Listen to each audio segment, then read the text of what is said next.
দরুদে পাক এমন একটা ইবাদত, আপনি যেভাবেই পড়বেন আল্লাহর দরবারে কবুল হবে।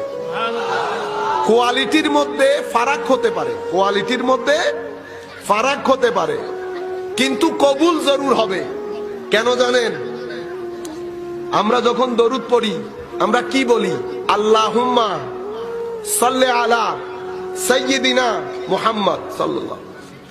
এখানে ইবাদত কবুল না হওয়ার পেছনে মূল ভূমিকা যেজন পালন করে আমার ভিতরের আমিত্ব, আমার ভিতরের আমিত্ব। আমরা দেখেন না, আমি করেছি, আমি গিয়েছি, আমি দিয়েছি, সবকিছু না। নাওয়াইতু, আমি নামাজ পড়ার নিয়ত করছি, ঠিক না? সব কিছুর মধ্যে আমি আছে। যত জায়গার মধ্যে আমি থাকবে কবুলিয়তের মধ্যে কনফার্মেশন থাকবে।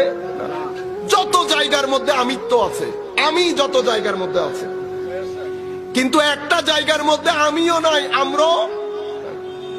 সেটা দরুদে পাক পড়ার সময় কি বলি? আল্লাহুম্মা, ও আমার মালিক, সাল্লি আলা মুহাম্মদ সাল্লাল্লাহু আলাইহি ওয়াসাল্লাম, আমাদের প্রিয় মাহবুব, আপনার প্রিয় মাহবুব সাল্লাল্লাহু আলাইহি ওয়াসাল্লামের উপর রহমত বর্ষণ করুন।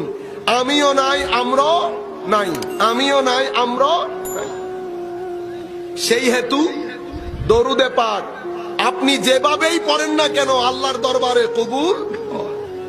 আর যদি আর একটু বাড়িয়ে বলি, ইতোপূর্বে আমি অনেকবার বলেছি, কেউ যদি চায় রাসূল করিম সাল্লাল্লাহু আলাইহি ওয়াসাল্লামের সাথে নিজের একটা সম্পর্ক করবে, নবী পাকের দূরত্ব গুছিয়ে আনবে, আল্লাহর নবীর কুরবত নসিব হয়, এমন কিছু করবে, তো ফারায়েজে দ্বীনের পরে দ্বীন যেই সমস্ত জিনিসগুলো আমাদের উপর ফরজ করেছেন, এগুলার পরে সবচেয়ে উত্তম মাধ্যম হচ্ছে দরুদে পাক। উত্তম মাধ্যম দরুদে পাক।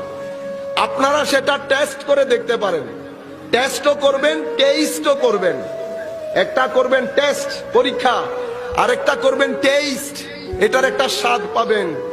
আমরা যখন রাতে আমাদের পরিবার পরিজন ঘুমিয়ে পড়ে, রাতের লাইট অফ হয়ে যায়, চোখ বন্ধ করে সবুজ গম্বুজ খেয়াল করে যদি আপনি দরুদে পাক পড়েন, আপনি এক সময় দেখবেন আপনার ভিতর হঠাৎ করে নাড়াচাড়া হচ্ছে, ভিতরে এক ধরনের অ্যাশক অনুভব করছেন।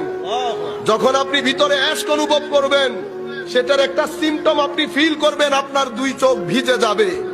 যদি দুই চোখ ভিজে যায় তো মনে করবেন আপনার এই অ্যাশক ভরা কণ্ঠে দরুদে পাক দয়া